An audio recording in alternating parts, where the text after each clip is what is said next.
Assalamualaikum warahmatullahi wabarakatuh. Bagaimana kabarnya? Mudah-mudahan Allah Subhanahu wa taala senantiasa memberikan kebaikan kepada kita semua. Baiklah, untuk materi saat ini kita akan membahas mengenai hukum mimati dalam ilmu tajwid. Nah, mimati dalam ilmu tajwid ini ada 3 hukum ya. Ada 3 hukum. Yang pertama izhar sapawi, lalu yang kedua ikhfa sapawi, dan yang ketiga idgham mimi atau idgham mislain. Nah, yang pertama izhar sapawi. Nah, izhar sapawi itu apa?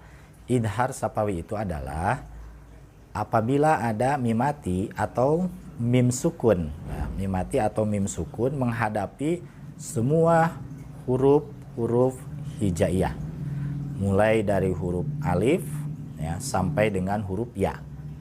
Nah, selain mim dan ba, nah selain 2 huruf ini, artinya nanti ketika kita membaca Al-Quran, kemudian menemui huruf mim sukun atau mim mati, dan menghadapi huruf selain mim dan ba, maka itulah izhar safawi.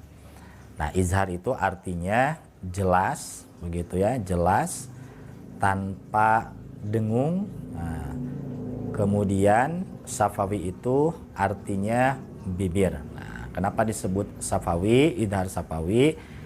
Karena mim matinya atau mim sukunya itu dibaca jelas, tidak boleh disertai dengan dengung. Nah, kemudian disebut safawi karena mim ini merupakan huruf yang keluar dari bibir, begitu ya, dari bibir, antara bibir yang atas dengan bibir yang bawah bertemu, ma. Nah, itu makanya disebut dengan izhar safawi. Maka ketika membaca izhar safawi ini, bunyi mim matinya harus jelas. Dengan cara apa? Dengan cara mempertemukan bibir atas dengan bibir bawah kita, dan tidak boleh disertai dengan dengung. Nah, jadi harus bunyinya begitu ya, jelas. Nah, sebagai contoh, di dalam Al-Quran banyak sekali ditemukan, diantaranya dalam kalimat wahum fiha. Nah, wahum fiha. Nah, di sana ada mim mati menghadapi huruf fa. Maka bunyi mim matinya ini harus terdengar sangat jelas. Caranya tadi yaitu dengan menutupkan kedua bibir kita, bibir atas dengan bibir yang bawah dipertemukan sehingga tertutup. Dan ingat, tidak boleh disertai dengan dengung. Tidak boleh begini bacanya lahum fiha. Nah, itu keliru, begitu ya. Nah, kemudian contoh yang lainnya lahum fil akhirah, lahum fil akhirah. Nah, itu pun mimnya dibaca jelas. Kemudian contoh yang lainnya rabbukum warahmah, rabbukum warahmah. Nah, di sana ada mim mati menghadapi huruf wa. Maka bunyi mimnya itu harus terdengar jelas karena itu adalah izhar safawi. Nah, itu yang pertama. Nah, kemudian yang kedua ikhfa safawi. Nah, ikhfa safawi. Nah, ikhfa itu artinya samar, ya, bacaan yang disertai dengan dengungan itu. Kemudian safawi bibir. Nah, tadi sudah dijelaskan ya safawi itu. Nah, apa itu ikhfa safawi? Nah, ikhfa safawi itu apabila ada mim mati menghadapi huruf ba. Nah, ingat huruf ba. Nah, ini jangan sampai terbalik dengan hukum nun mati dan tanwin ya. Sama kan, di sana ada tanwin atau nun mati atau nun sukun menghadapi huruf ba, namanya iqlab. Nah, dalam mim mati pun sama, ada mim mati menghadapi huruf ba, ini hukumnya adalah ikhfa safawi, begitu. Nah, maka cara membaca ikhfa safawi itu, suara mimnya itu jangan terlalu dibaca jelas, melainkan disamarkan, begitu ya. Nah, kemudian didengungkan. Nah, karena itulah ikhfa itu samar bunyinya. Kemudian ditahan sampai dengan 2-3 ketukan. Sebagai contohnya, naba'ahum bil haqq. Nah, di sana ada mim mati menghadapi huruf ba.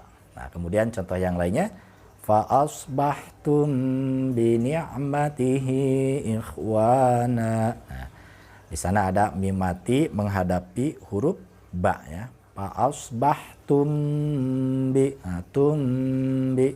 Nah, begitu.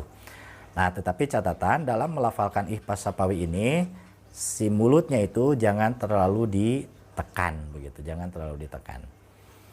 Nah, itu yang kedua. Lalu yang ketiga adalah idgham mimi ya, idgham mimi. Nah, idgham itu artinya memasukkan ya, memasukkan sesuatu kepada sesuatu yang lain. Di sini berarti memasukkan bunyi mim mati kepada huruf yang ada di hadapannya. Nah, kemudian disebut mimi, idgham mimi. Mimi itu artinya mim.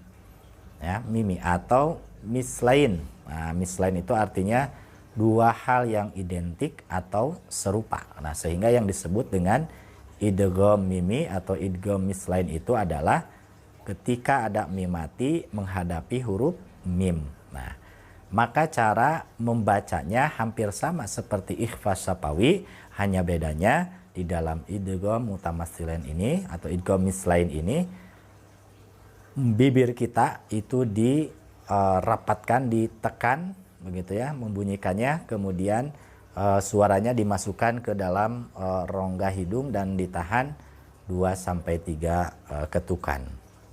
Contohnya yukhrijuhum minaz zulumati. Nah, yukhrijuhum minaz zulumati. Nah, di sana ada mim mati menghadapi huruf mim. Nah, kemudian yang keduanya contohnya wa ma lahum min nasirin. Wa ma lahum min nasirin. Mim mati ketemu dengan huruf mim yang berharokat. Nah, demikianlah materi yang dapat disampaikan untuk pertemuan kali ini. Mudah-mudahan apa yang disampaikan dapat dipahami dengan baik, dan silahkan kalian praktekkan di rumah masing-masing.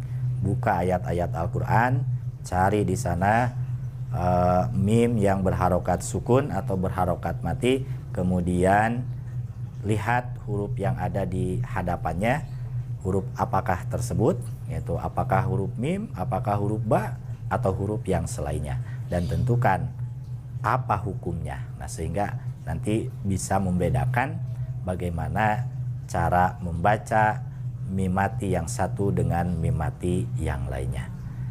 Kita akhiri pertemuan hari ini dengan ucapan alhamdulillahirabbil alamin. Wassalamualaikum warahmatullahi wabarakatuh.